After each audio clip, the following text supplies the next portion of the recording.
Kanisa letu likiwa ni Gateway Community Church, tukiwa tunashiriki na msichana wetu anaitwa Anet, kuja simama hapa watu wakuone.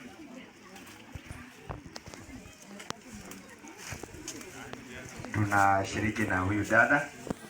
Kuna msichana pia anatoka maeneo haya anaitwa Blandina, pia naye tunashiriki na yeye. Asante. Juzi tumekuwa na mambo na matibabu, mama akakuja na kuna watu walitoka maeneo haya wakakuja, wakapewa dawa, wengine wakatibiwa.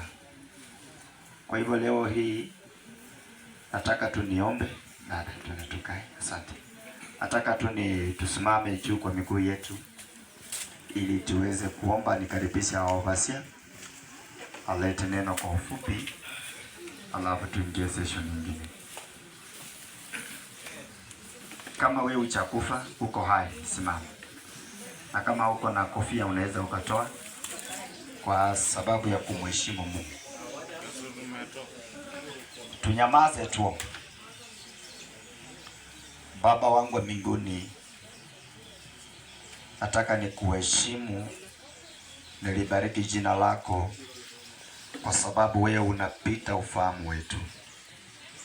Tuko hapa leo Bwana kwa ajili ya kuomboleza dada yetu Nancy, na tunajumuika pamoja na familia hii kwa ajili ya kufanya harambee ili kuweza kufanikisha mipango ya dada yetu Nancy. Bariki kila mmoja ambaye Bwana amehudhuria ibada hii, na kila mtu ambaye amekuswa kwa moyo kuja kutoa kwa ajili ya mji huu. Familia hii nataka niombee faraja yako. Sasa Mungu anaomboleza kwa ajili ya kupoteza mpenda wao. Wafariji, ponya zile jeraha, maana wewe ni mtakatifu. Tunapoanza Bwana, tuanze pamoja na wewe, na tutakapomaliza, sifa na utukufu Bwana sitakurudia. Asante kwa sababu ya neno ambalo linakuja mbele yetu kwa ufupi. Bwana, mtumie mtumishi wako apungue ili wewe ukaongezeke ndani mwake. Kwa jina la Baba na la Mwana na Roho Mtakatifu tunaomba. Tuketi chini, nikaribisha overseer alete neno la Mungu.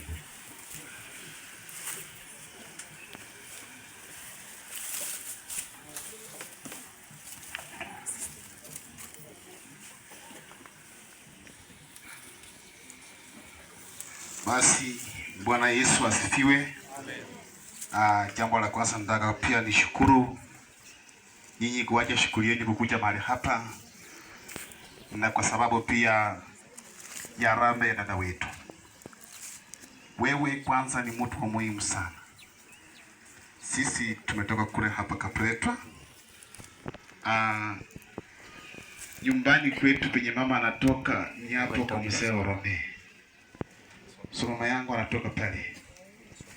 Mimi mwenyewe natoka ng'ambo, area pia Pianji hapo ng'ambo. Shughuli nyingi unanipata soko hapa Kapretwa. Kanisa liko pale tu chini hapo. Tumekuwa pia na matibabu juzi Jumatatu mpaka siku ya Jumanne. Kuna dada wetu tunashiriki pamoja naye. Yeye ndiye amesababisha sisi kukua hapa. Na tumekuja kwa sababu ya mmoja wetu. Kwa maana Yesu anasema mpendaneni nyinyi kwa nyinyi. Na upendo wetu umemfanya kumfuata yeye. Hata wengine wako katika njiani tunawaambia kwamba kuchi. Bwana asifiwe. Na kwa sababu niko na kuandaa, kwa sababu kutoa ni moyo. Kutoa hauwezi ukalasimishwa, lakini kutoa ni moyo. Na maandiko yanatutia moyo kwamba Biblia inasema hivi: penye asina yako iko, penye roho yako iko. Na kumaanisha kwamba kama hujaweka pale kitu hapo, kumaanisha roho yako haiko hapo.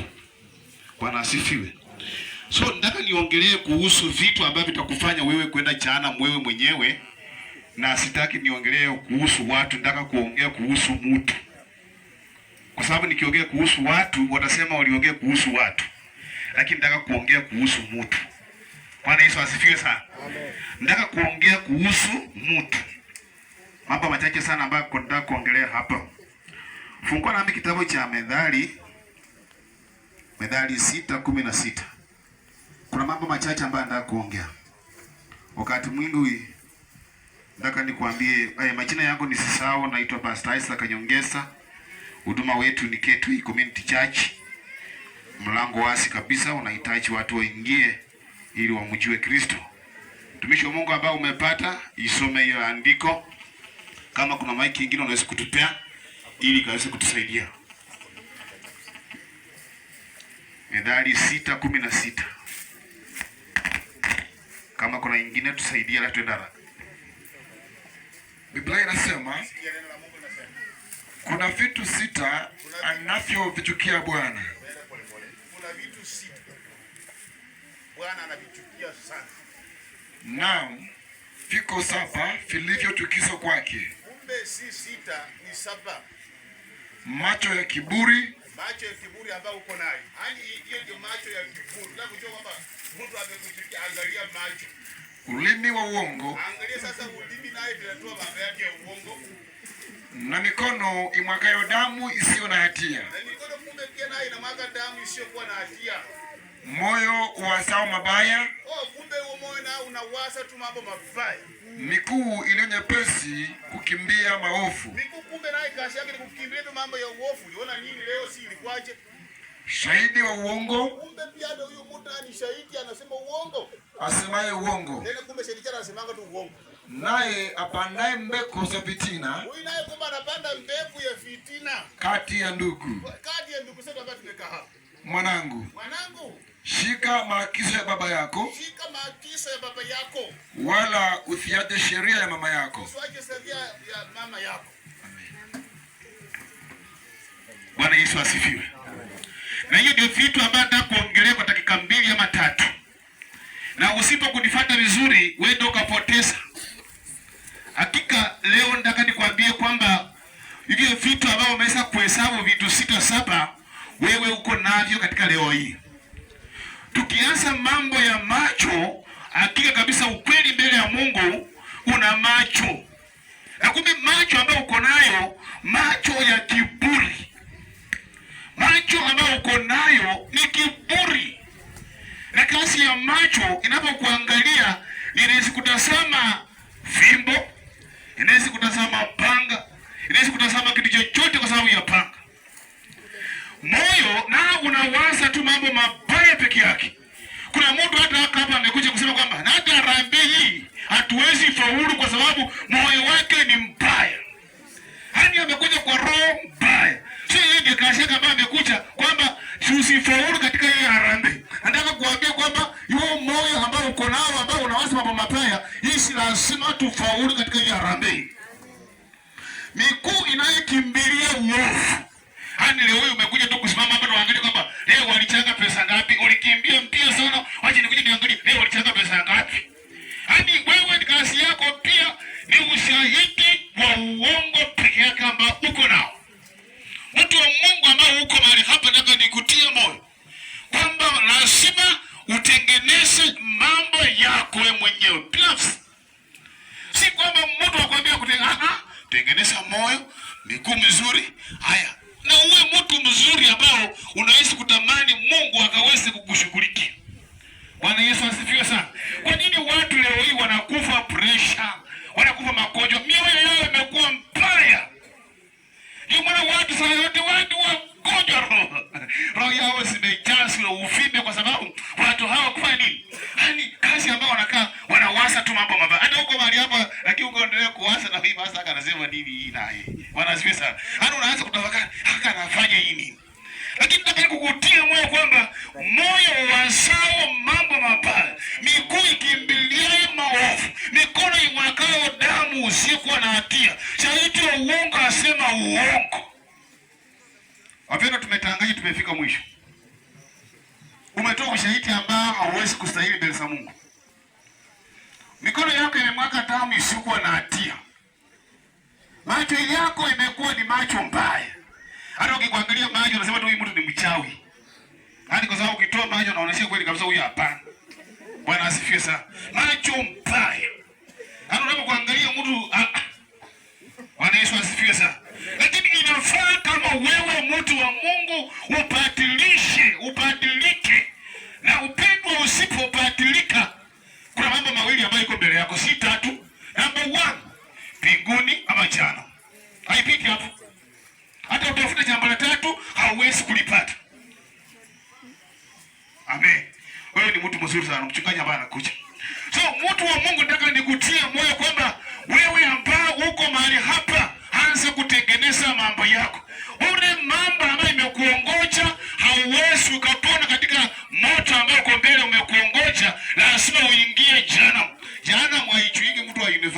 no.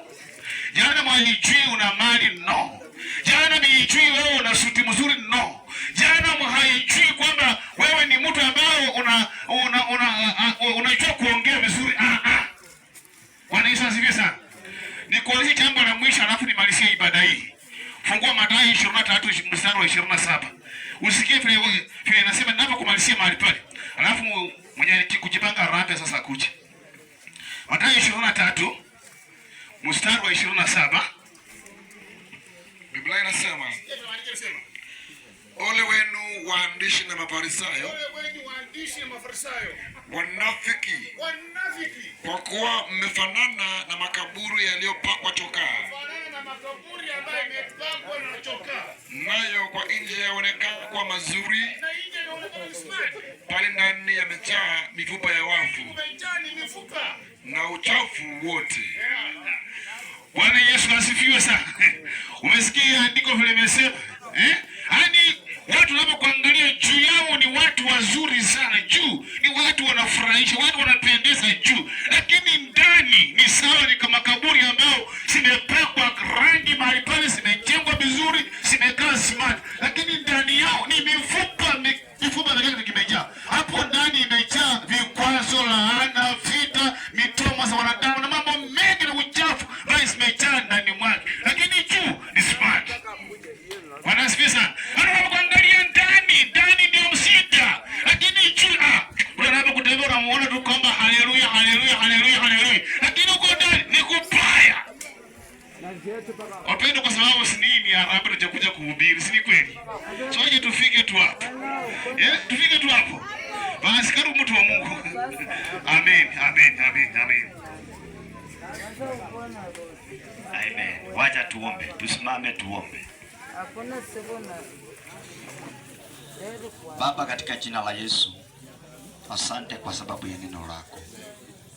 Bwana, umelipanda neno lako.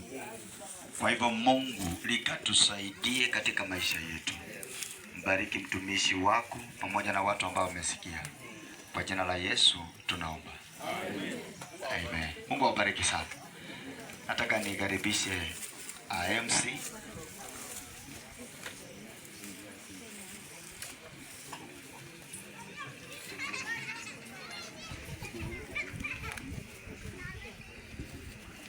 Asante sana. Kwa sababu ndio binti kama wonya kwa sababu kama nane konya kwa sina le kimyote ana macho inayoona tu, unaona tu hii kitu hata wewe si kitu. Sio umesoma kitu mahali pale. Kama umekuja hapa ile roho baya wacha nyumbani. Umekuja hapa kutusaidia. Si tumebarikiwa. Kile kidogo uko nayo, toa tu kwa moyo mmoja. Usitoe kwa moyo mbili. Hana moyo unayowasa mabaya. Si tumebarikiwa? Asante sana mchungaji. Ubarikiwa sana. So kwa sababu nataka tuanze, ningependa nialike jamii aweze kutukaribisha. Baada ya hapo niweze kualika jirani mmoja. Baada ya hapo nipatie ndugu wangu Charangas ambapo atasimamia mchango ya siku ya leo. Familia mtukaribishe. Asante.